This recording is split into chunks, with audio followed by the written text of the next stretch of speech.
Welcome to Transition Tuesday, and we have the honor of having Connecticut Parent Advocacy's youth team with us. And we're excited to have everyone here. And again, if everybody can just select the language, and I'm going to put the instructions in the chat. So if you give me a moment, we will be able to do that. And there is a channel for Spanish and a channel for English.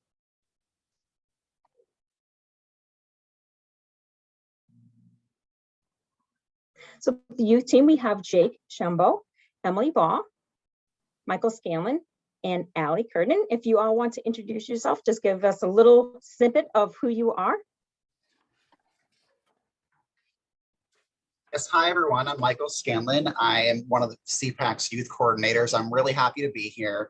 I really came into advocacy from my own experiences, when I was a child and my own brain injury, and really, what my life looked like through, getting support as a young child and how that impacted me. And so I've been an employee with CPAC for a little over 2 years, but I've been in the advocacy and behavioral health field as a coordinator for about 7 years. And, I love the work and I love moving young adults and families forward, and just happy to be here. Thanks so much. Allie?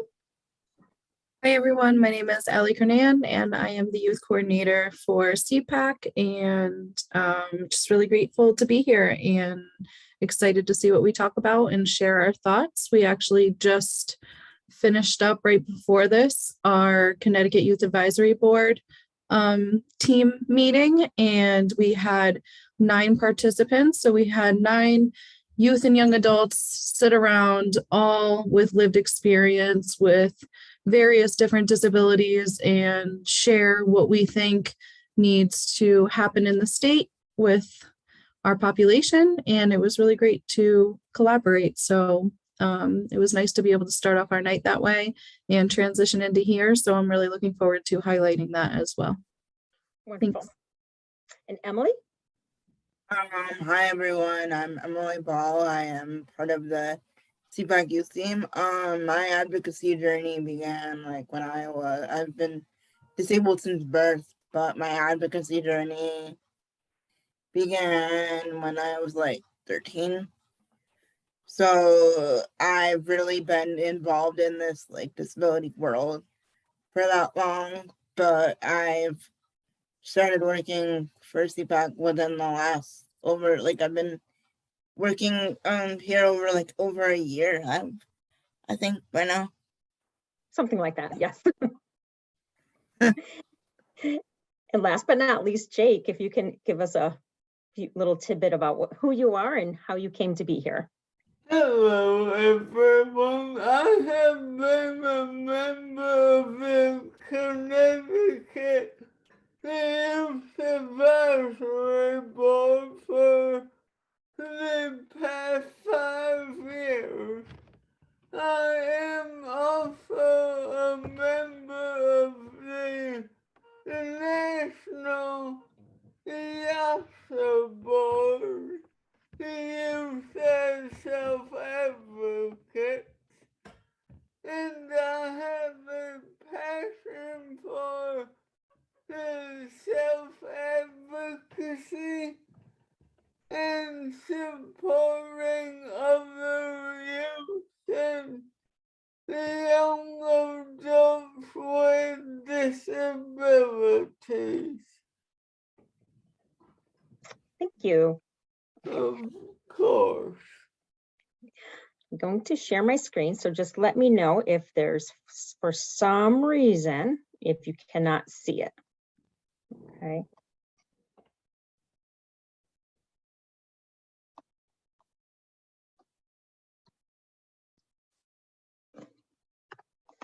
Okay.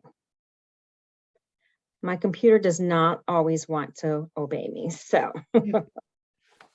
Same. I was telling everybody that I have technical challenges, and what it takes me 10 minutes to do, it takes the youth team 2 seconds to do. So, okay. So welcome everybody. Again, this is our youth team, and we are excited to be here. So first question for the team is, what has helped you through high school and what didn't help through high school? So Ellie, I'm going to pick on you first. Sure. So what helped me through high school were two things that really stand out to me is one, a counseling center. So there was a counseling center within my high school that was there for mental health support, behavioral health, life challenges, obstacles, things like that. And why it was so helpful for me was because I was a child that endured a lot of trauma in my early childhood, and then it carried on into early young adulthood. And it was something that I couldn't really talk to anyone about. I couldn't talk to anyone in my family. So it was nice to have an outlet in school to be able to share safely what was going on with me. And I was also able to attend support groups, and I wouldn't lose any credit for my classes or anything like that. And I was able to meet other people my age right in my school that I was friends with and in class with, other classes with, that were also experiencing the same emotions and behaviors that I was. So it was nice to have a place in my school that was safe for me to be able to express my behaviors, my emotions, and the inner workings of myself in there. So that was definitely something that helped me the most. And secondly, having my brother's friends in my high school, because my brother was very protective over me. And when I was in high school and he was supposed to also be in high school, he was actually away getting behavioral health treatment. So I really didn't have that big brother to kind of guide me in that process. However, I had a lot of his friends, and I think that the school being so open and supportive with allowing me to hang out kind of with the older group ended up being very beneficial for me, because they were role models and people that I could seek and get support from. So yeah. So it was having that peer, that role model, that peer experience that helped. Yes, that peer component is pretty much what saved my life. Good to know. Good to know. Jake, is there anything that you want to add? Of course, thank you. The thing that helped me the most through high school was having a great support system. We can't do it always all ourselves. So finding people that want you to be successful is one of the best things that you can do. Great point. So true. So true. And we always can. And we carry that into adulthood too, that you can't do everything by yourself, right? So Michael or Emily, is there anything else that you want to mention? Yeah, I think part of what helped me through high school was just like I don't know if like my IEP would count in this case, because that's like a legally like required document, but I think like my IEP like helped me receive my free appropriate public education. But I think more to how the discussion has gone, I think the council, the schools, we didn't have like an office, but we had like a school social worker that I would go talk to for like once a week for half an hour, which I'm grateful that I had my out of school therapy that my parents paid for, because The school therapy is not that much. Gotcha. If you only get it for half an hour once a week, as opposed to like an hour like every week that I got it outside of school. So I really do think like part of what actually got me through high school was being able to go to therapy and talk about that, because I couldn't really rely on my school to deal with like the issues that I was having. Mhm. And that's putting it mildly. So Gotcha. I'm glad that I was able to go to my social worker and talk about that Right, in there. school, that's good that you had, and that was on the individual education plan program, the Yeah, IEP that you IEP as mentioned. well. Okay. Any additional comments, Michael? Thoughts? Yeah, no, I think, you know, I relate to a lot of what Ali said and Emily and Jake said, but I think, you know, so I won't repeat myself. I think I'll just add on, you know, what helped me was, I think what we've all heard through everyone's responses so far was those common themes, right? And those common themes we've all heard, pulling them apart. You've heard kindness, respect, curiosity, giving young adults choices. So I know when I've had all those things, that's when I really, you know, moved forward more and was happier. So I know that's a big, like, high in the sky answer. And of course, we'll talk more about specifics and whatnot later on. But I think it's setting the stage and having those in a supportive role. You know, have that warmth and curiosity and kindness and understanding, and I guess taking steps if you're not there in that place to be that. What can you do, or who can you pull in to support that young adult? Absolutely. So that kind of brings me into another question: is what can teachers do? And this is to anybody who wants to answer.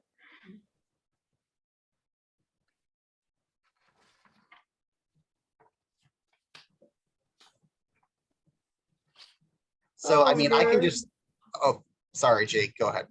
Oh, sorry, Michael.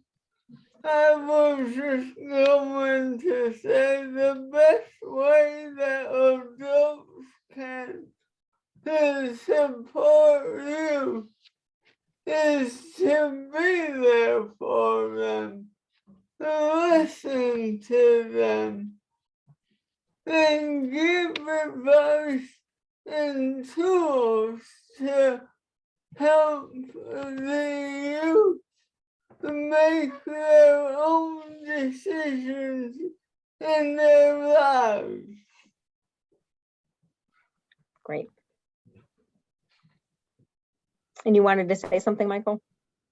Oh yeah, I mean, just to kind of talk on what I said earlier, and I first have to give a shout out to teachers. You know, my dad's a teacher, and I know that I have so much respect for teachers. I know that a lot's on their plate, but I think what I would say is, if you can find a way in your classroom to have different avenues of how students can reach out to you. They're, you know, like, could you hold private time like after a certain class, and like, you know, if a young adult wanted to chat after a class, or can you allow like young adults in your class to like write something? I think it's finding ways. It's getting out of this one size fits all like framework of support. And I know for me, when I was in high school, you know, I wouldn't have been in a place to necessarily like actually wanted to speak to a teacher or someone in the administration. I think so if someone had like taken the first step to say, hey, Michael, like, and if you have anything on your mind or want to talk about or anything, like, you know, it's, you know, write something, or, you know, film a video, and, you know, we can like, you're just, it's whatever it is, you know, getting out of the immediate, oh my God, we can't do that. Like that's against policy, or I'll have to ask my superintendent, you know. So I think it's having those sometimes awkward or unique conversations of, because I think so often we can do things for so long, we don't even recognize there's other options out there, if that makes sense. Right, it does. And Emily, you wanted to say something? What I wanted to say was, when I was having the most, or like the majority of my problems that I was having at school would either take place in the hallway or take place like away from where the special education teachers were. Like, my advice, and this is sort of particular, but like my advice is to if you notice that something is up with your student, talk to them and like actually like notice if anything is off, or just ask them if they want to like talk, or like be aware of like their if anything is off, because I know that there were adults around when I was like experiencing bullying and no one even did anything about that. So I think like in order to prevent situations like this nowadays, that like teachers should really like have like an open door policy to Sure. Ask if there's anything wrong and offer to, I don't know, go talk to administration with that student.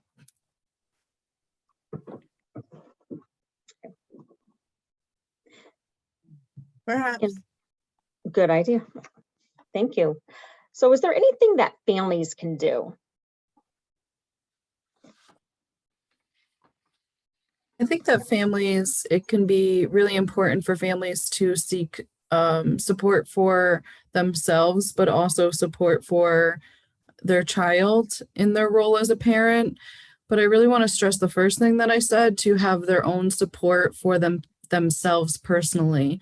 Like, take your parent hat off, as hard as that is, and just view yourself as a human and get the support you need individually. One of the things that helped my parents the most when my family was in turmoil and both of our children were experiencing serious issues with our behavioral health, it was very lonesome for my mom and very isolating. And the most supportive thing that ended up happening for her herself, that was a domino effect, was she went to support groups that specialized in the specific thing that she needed support with. And I noticed growing up that when she would get that support, my own mental health, my own recovery would get much better, because I saw that other people were doing it too. And we would learn better ways to communicate with each other, and we would learn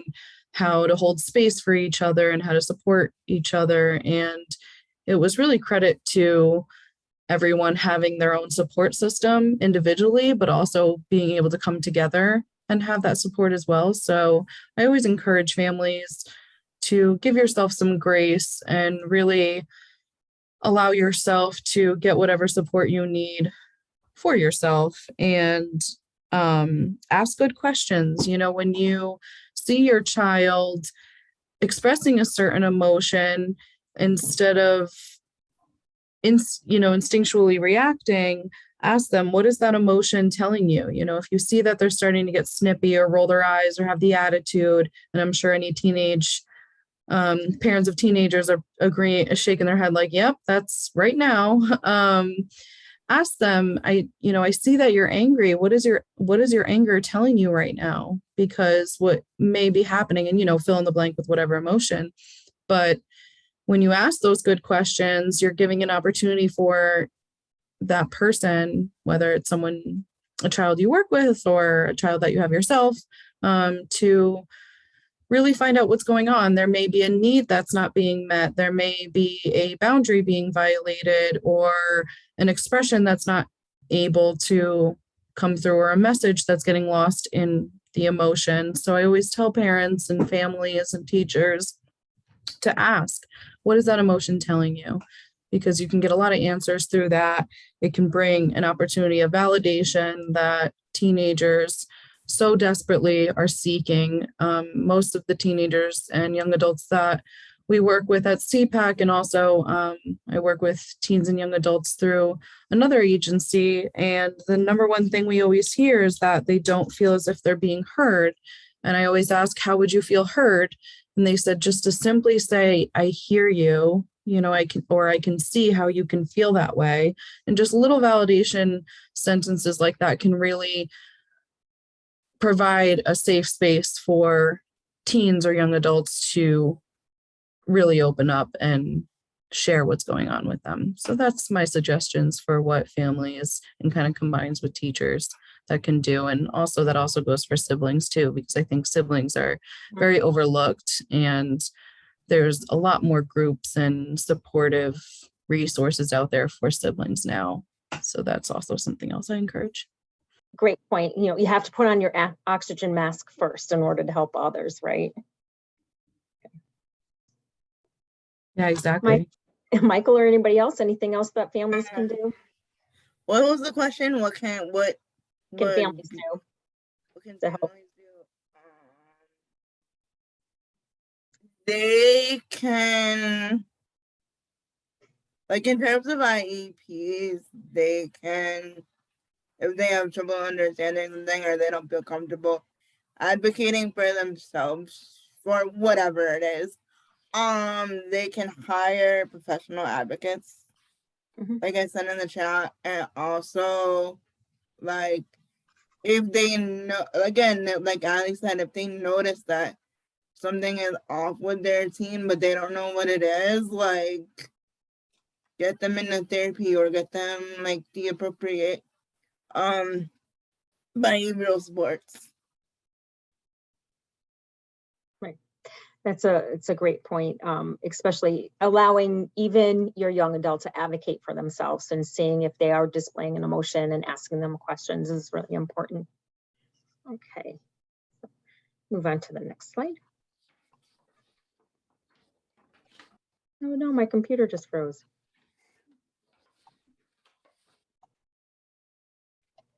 There we go. So what specific supports or accommodations helped you in the classroom environment? Michael?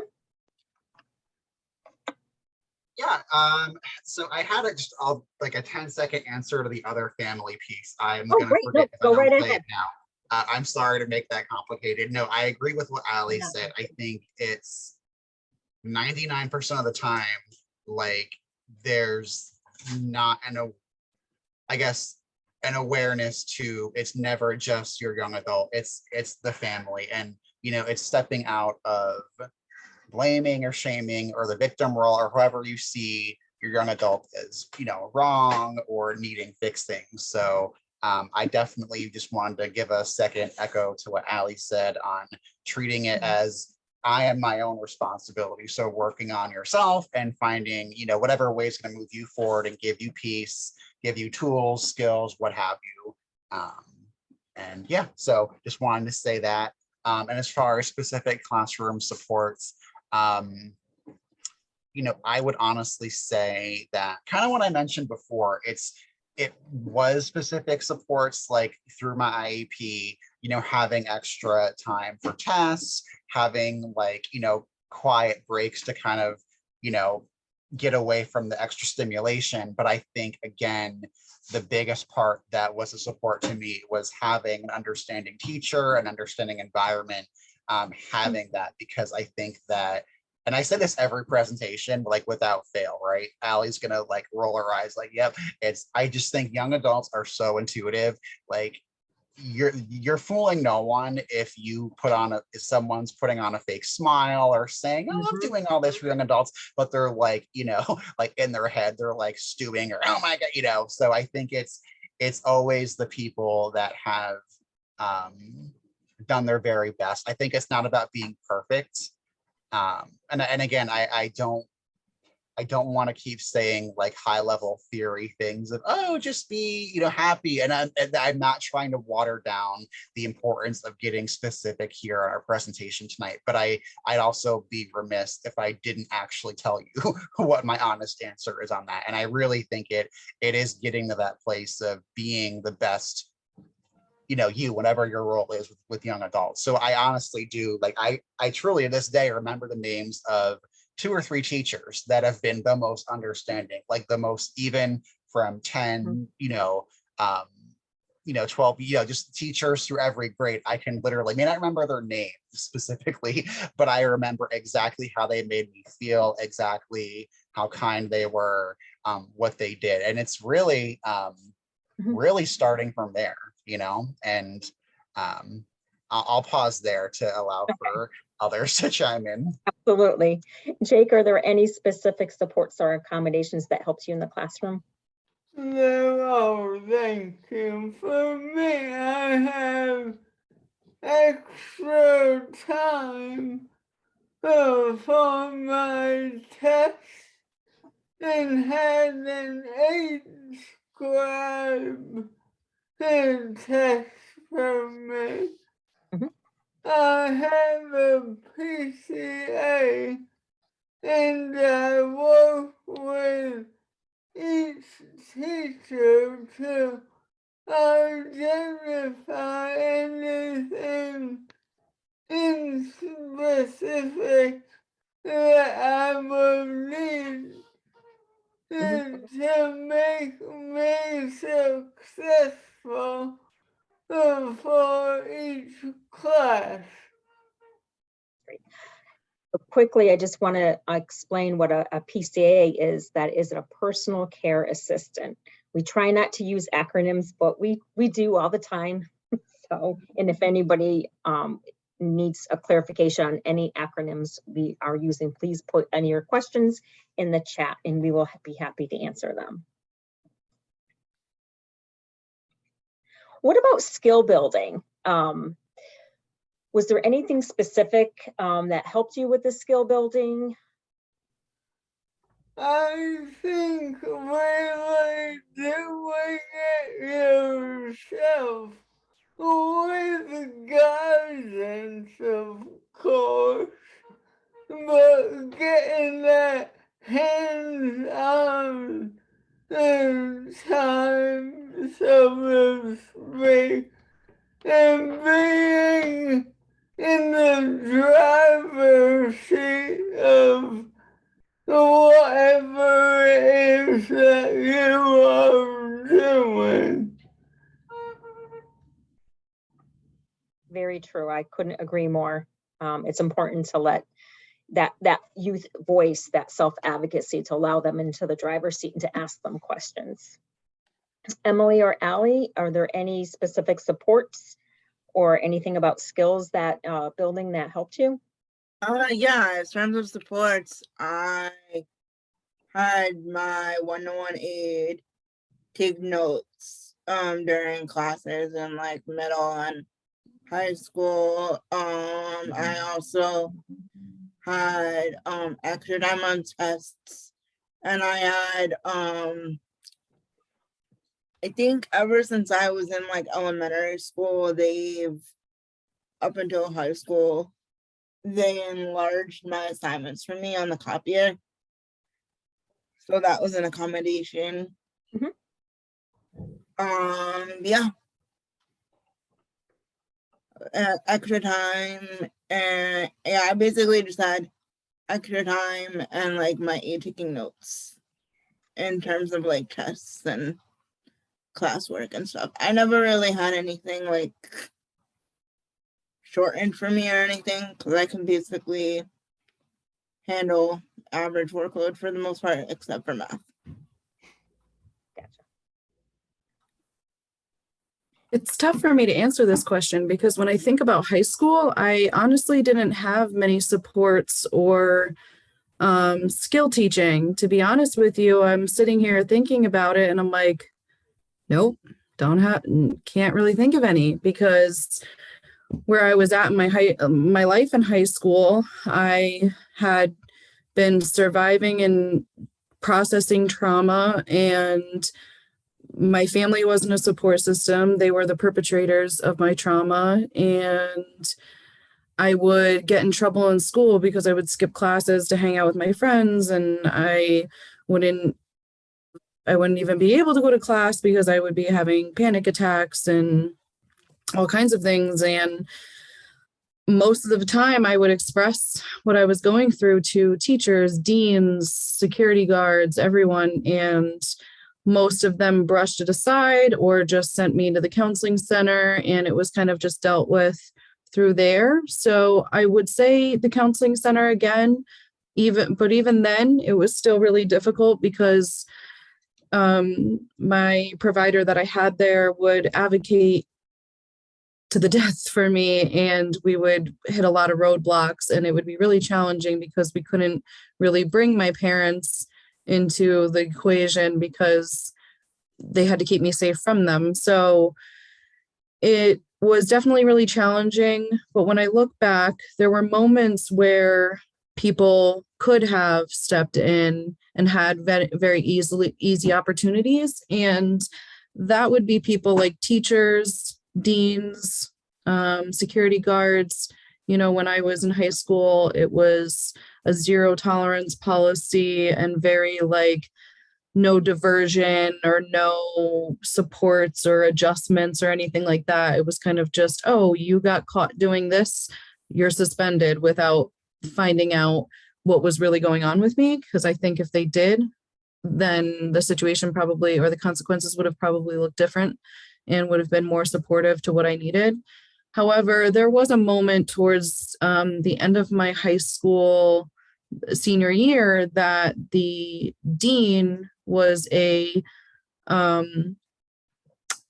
slight support in a way, because he knew that there was more to the surface than what was going on, and he knew that he could only get so much information out of me as he could. But the fact that he would take the time to notice that I was coming in upset or hurt or what have you, and he would just validate me. He would look at me and he would say, you know I can't do anything about this. I know this is what your life looks like right now, but I promise you I'm rooting for you.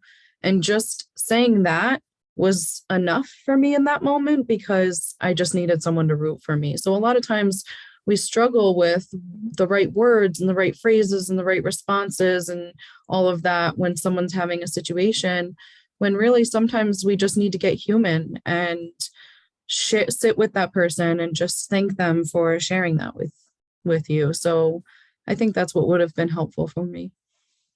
Excellent.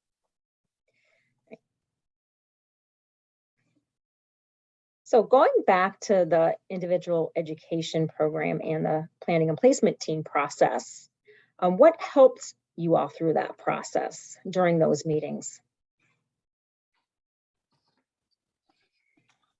I can start this off. I was allowed to plan and run my meetings, which really kept me focused on my goals.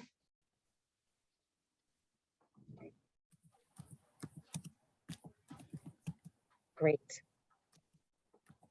Emily or Michael? Well, honestly, I would have liked more preparation instead of just, okay, you're going to your PPT, come with me, don't go to class. Gotcha. That really like threw me off. So more preparation about Yeah. the PPT, the planning and placement team process, and what's in your individual education plan. And Yeah.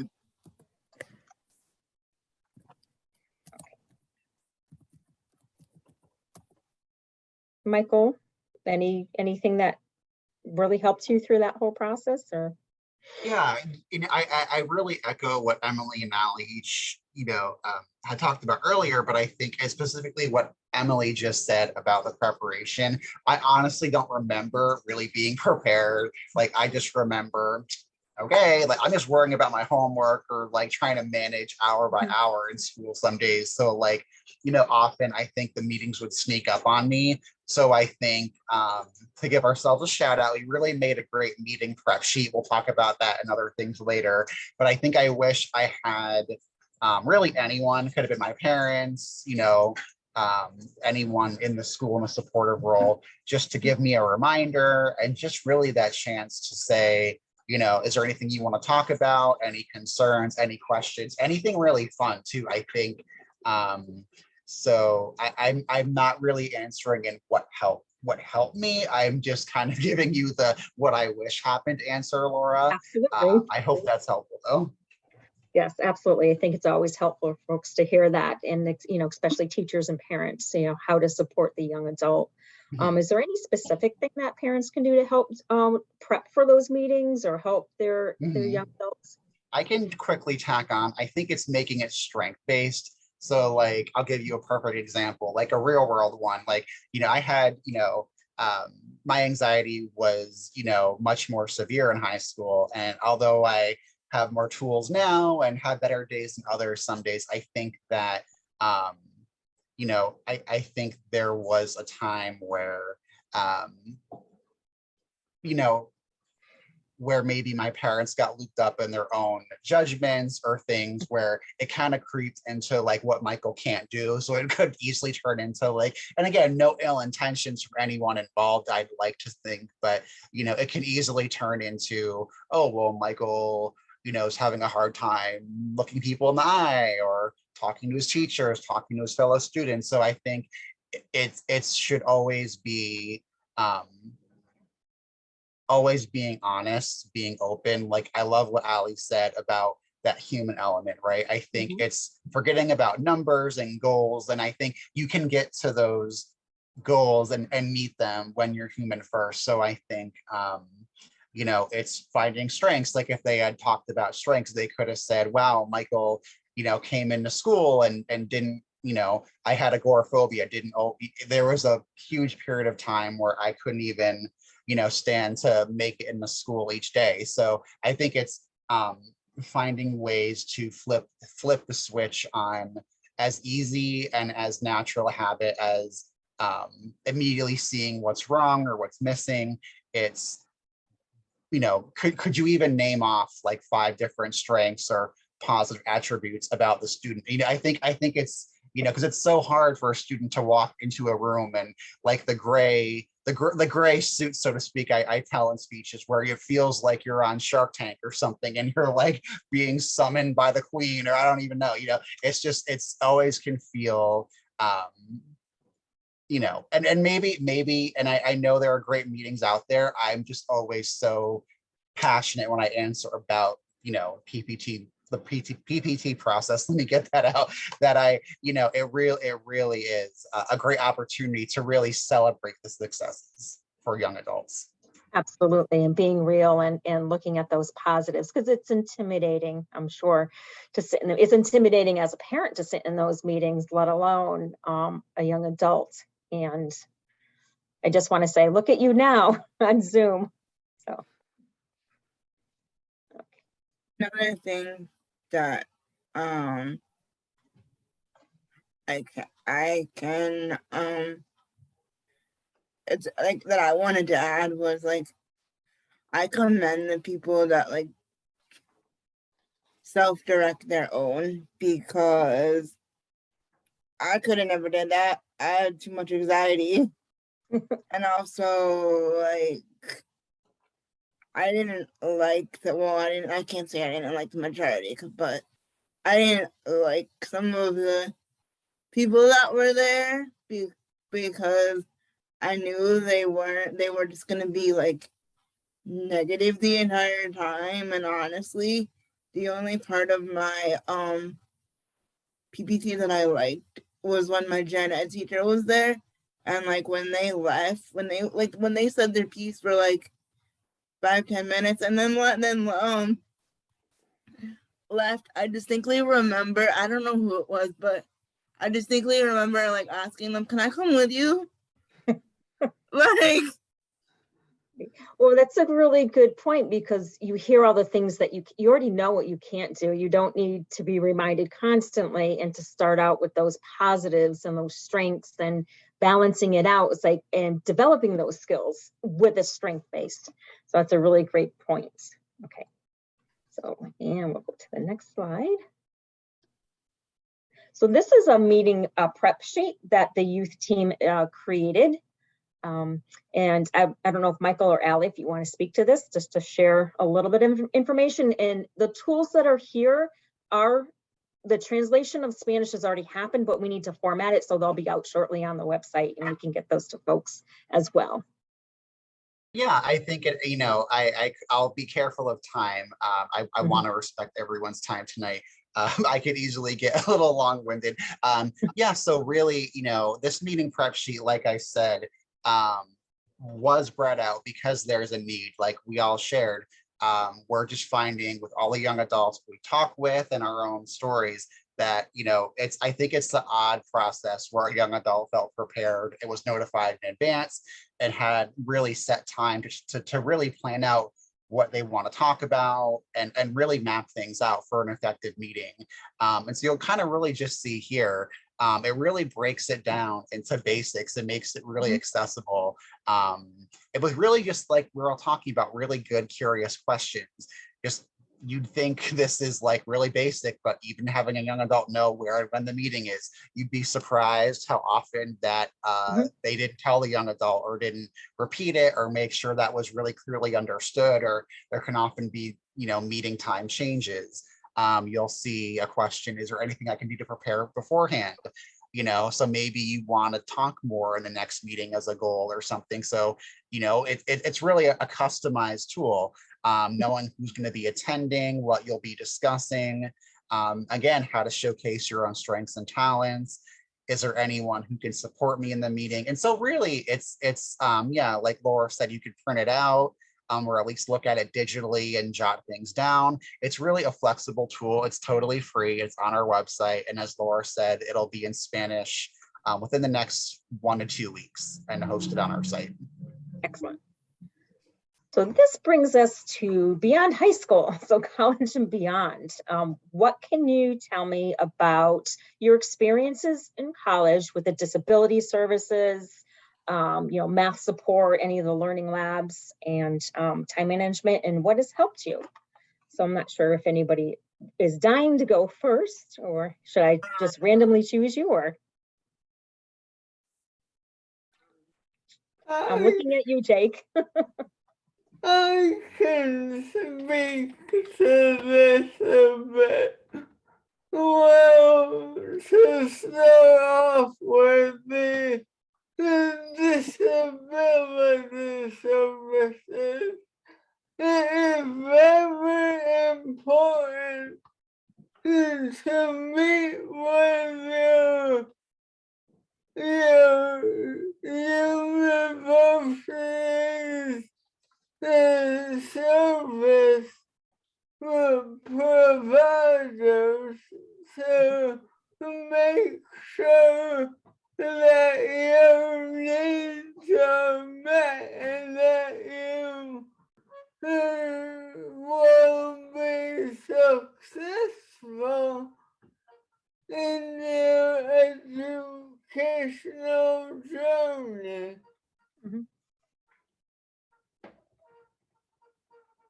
in my experience, I went to Manchester Community College, where I know some people like aren't really a fan of them. I mean, I had a great experience. I just know that others didn't. Like in my experience, the disability services were great. I could be like, it got to the point where I actually had the testing center like in my phone contacts, and it's been 4 years and I never deleted it. But anyway, I thought that the supports were great. Like every semester, what you have to do is go fill out your accommodation, like fill out whatever accommodations you may need, and then you give it to your professor. It's not letting me. I really had no preconceived notions. Like, I knew right from the jump that, getting disability services would not be like having an IEP, because my services were basically the same throughout all of my semesters, but it didn't have all the extra things that an IEP has. The disability service office just cared like, okay, you need a note taker, cool. You need extra time on tests, cool. You need a scribe for your test, cool. Well, the majority of the time that was fine, but it's not like that. And I think that's a really big misconception with, I don't know so much from the student perspective, but I know that a lot of families think that it'll just be like the IEP process, and it's not. Correct. I think that's a big misconception for families and for many students, that the IEP, the individual education program, doesn't follow them. It's more accommodations when you get to college. Absolutely. And it's important to remember that you have to manage it yourself. There are no laws that mandate it for you. Yep, that's a really great point, Jake. The laws are very different and in college they do not have to provide special education, and that students need to self-disclose and manage their own time and learn how to do that, which is a challenge in itself, regardless. So, Allie or Michael, do you have anything to add? No, just for the sake of time, not really. For me in college, I didn't get support in college. I entered college right out of high school and was kicked out by the second week of second semester. So, and honestly, with that, I think that I should have had another chance. I think because the reason I was getting kicked out had to do with my mental health disorder. I think I could have had support rather than stigma and discrimination. So that was a very affluent, high-ranking, praised school in Connecticut, and it's in Fairfield, if anyone wants a little hint. And it doesn't begin with Fairfield, so there's only one other one. But I eventually did go back to school once I entered recovery from addiction and mental health. And I was able to go back to school later in my early adulthood, I guess you could say, in my later 20s, and was able to get my degree. But even then, it was really challenging because I had a criminal record, which didn't get me into programs, excluded me from scholarships, and definitely made my time more difficult, and barriers were nearly impossible to be defeated. I just had to find loopholes or little cracks in the barrier wall. And even with that, at some points I just had to bring some dynamite and blow it at myself. But there were moments where I just kind of had to take over and do the best I could. But there were so many barriers for me. And now trying to continue my education is even more challenging. So it was great to see that I was able to get the associate's degree, but now trying to continue my education has been a literal nightmare. So I think what would be supportive is to have mental health support, have more awareness of what things like addiction and mental health really look like within students, because it's not always the student that's not present. Sometimes it's the student that's showing up to every class and acing every assignment that can still have something going on. So I always just say, look deeper than just the surface, and you can support a young adult in their college and beyond. Yeah, that's a really great point. And it's not always the student who looks together, they may not be. And stigma is still pretty prevalent, and that's an important factor to acknowledge.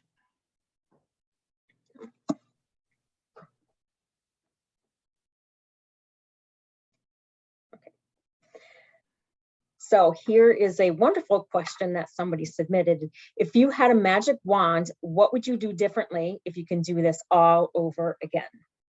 First of all, would you want to do it all over again?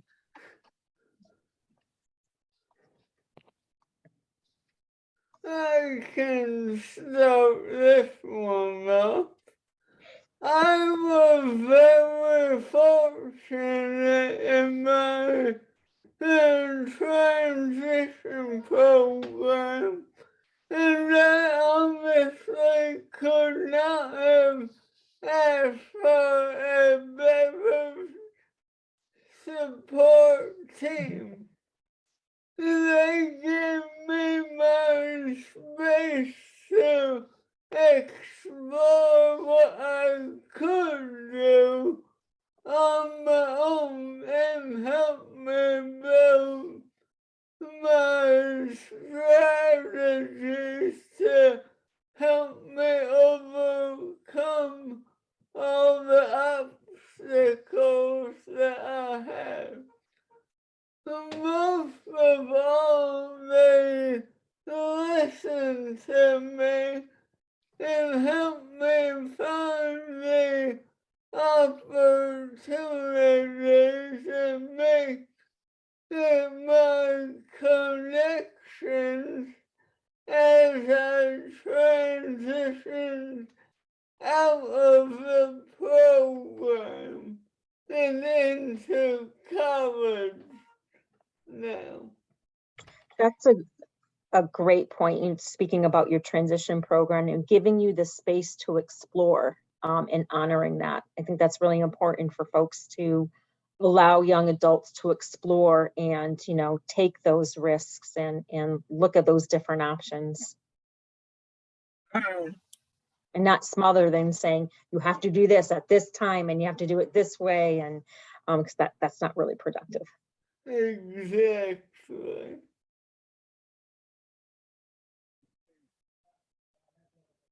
For me, I wouldn't,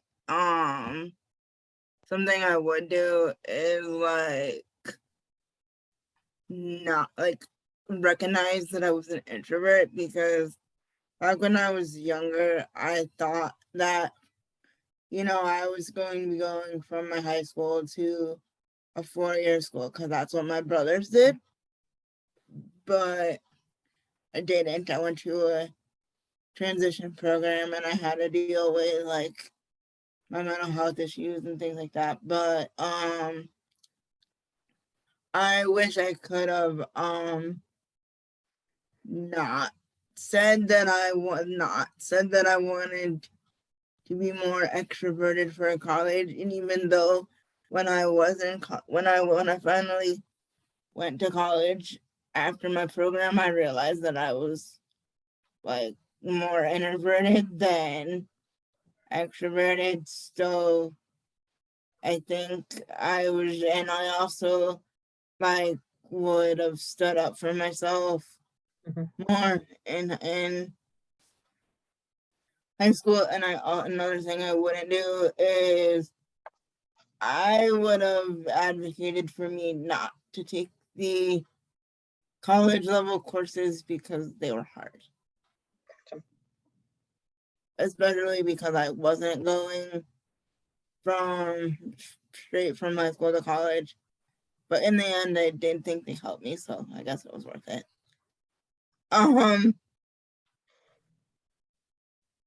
Yeah. So Michael or Ally, if you had a magic wand, what would you do differently?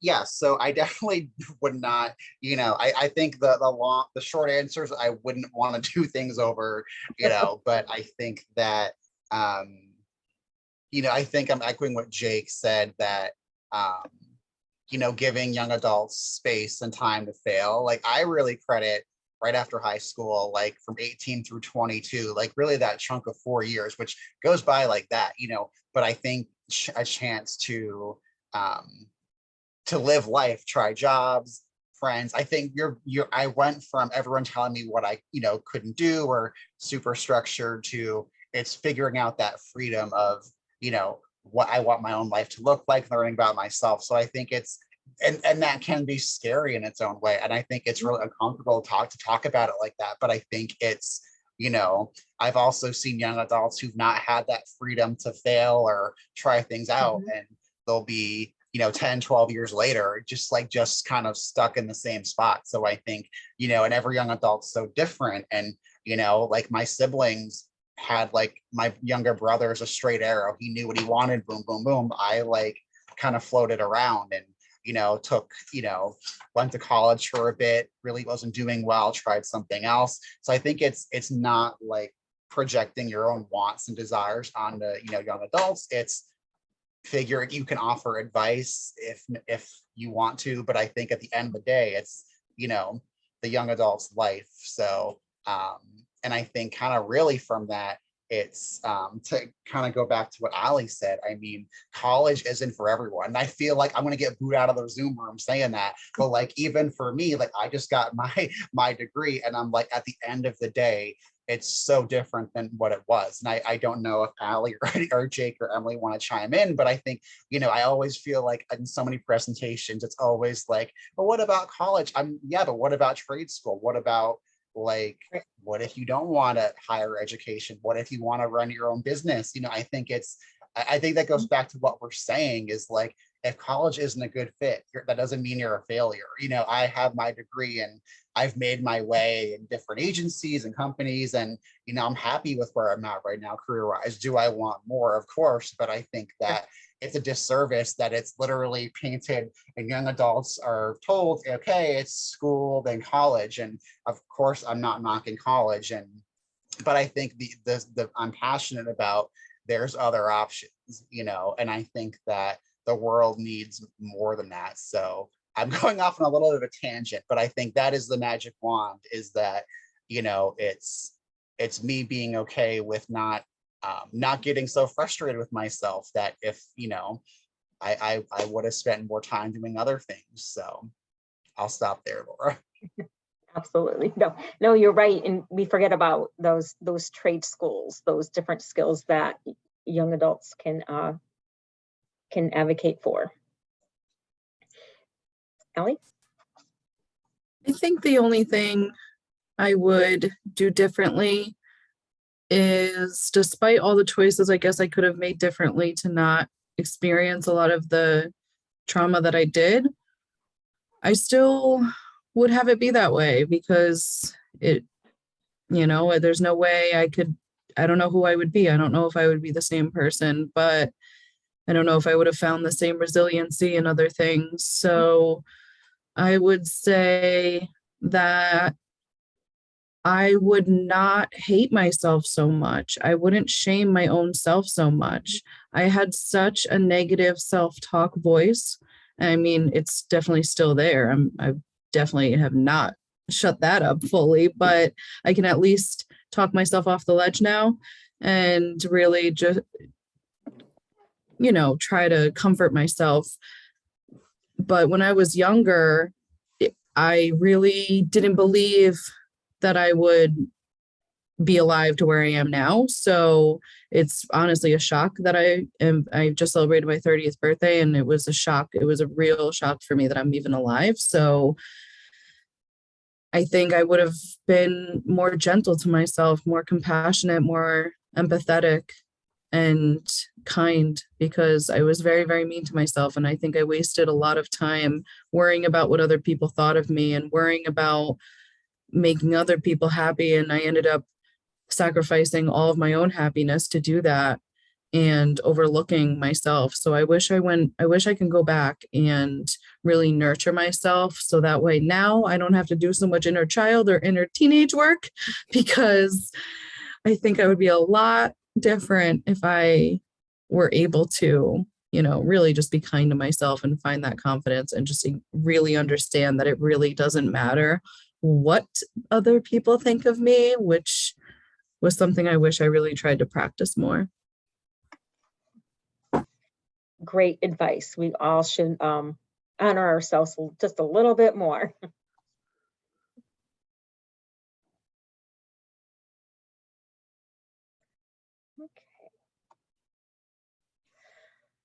So we do have a few more tools. And again, this is on the website, and the link to the website is down below. And this is just, self-care plan and where you're at, and just different questions and action steps that folks can take. And I don't know if Michael, if you wanted just to say a little bit about these tools. Yeah, really just the short answer is, these tools are designed by young adults for young adults, us as a young youth team.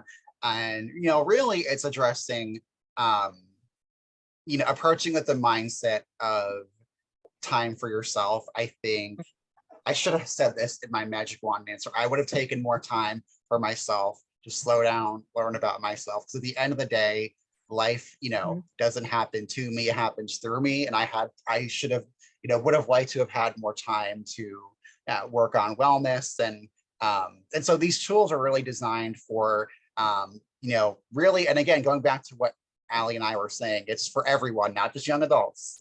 Parents can benefit, professionals. This is really about finding out and learning, about you and what are your preferences. And it really talks about everything from, self-care on one sheet to maybe how would you rate your life right now on another tool sheet.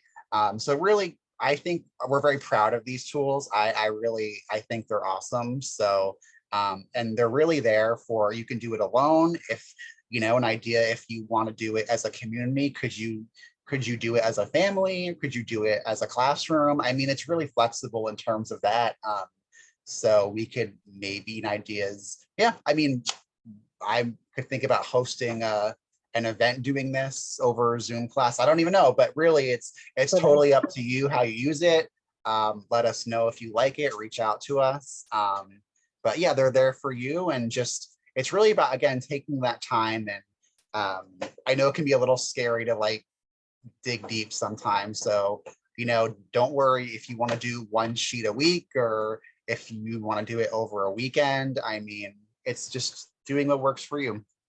I like that idea of having a little Zoom tutorial on these sheets, Michael. I just wrote that down in my notes.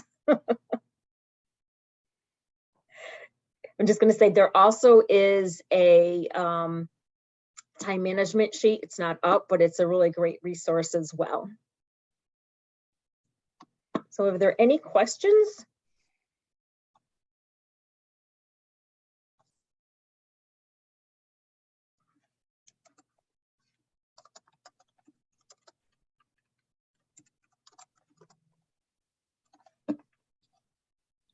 No questions from anybody?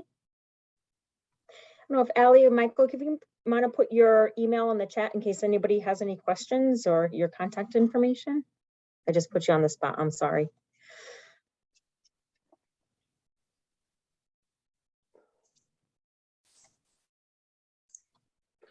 Yes, I can totally put my email in the chat. Sorry, we know it's late, everyone. We know this time slot worked for a handful of people. Yes, it is. So I will be popping my email in the link. And I'm just going to launch a little poll so we can gather some information.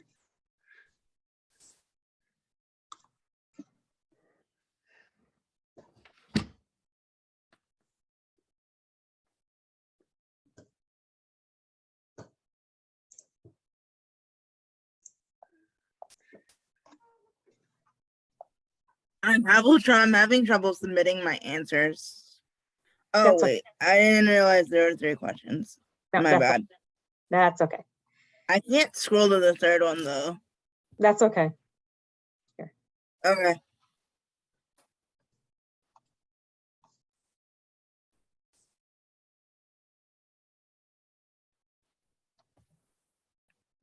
No questions?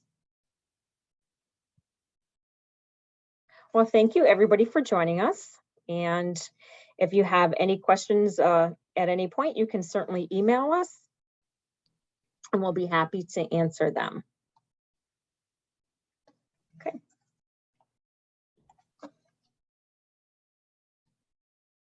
Thank you.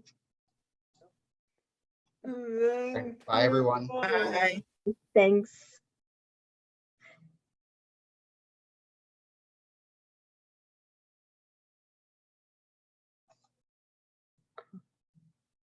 Okay.